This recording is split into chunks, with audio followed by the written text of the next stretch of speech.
Abatuuze b'e Bwayise mu Kimombasa baguddemu ensisi we basanze mayiti y'omwana omuto ng'eseeyeeza ku mwala e Bwayise.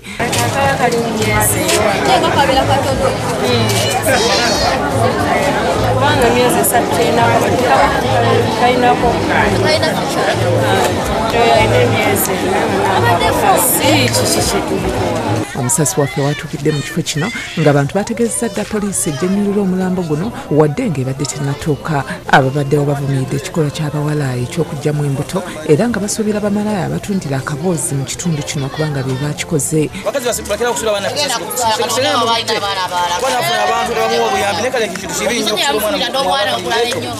Neeko be basinze okuba n'obuzibu obwo.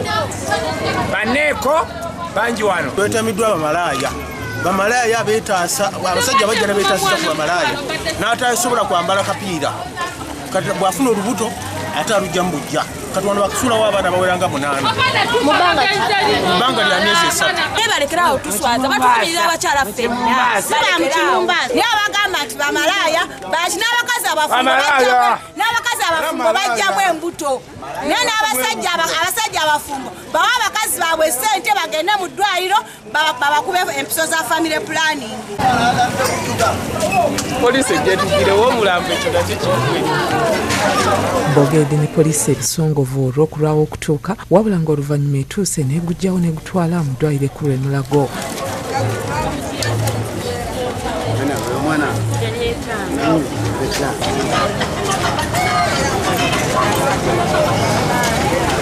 Omukwanaganya wa poliisi n'omuntu wa bulijjo Kawempe Abraham Bali Francis avumiridde ekikolwa kino era n'ategeeza abakikola nti anaakwatibwako wakajjuntuka.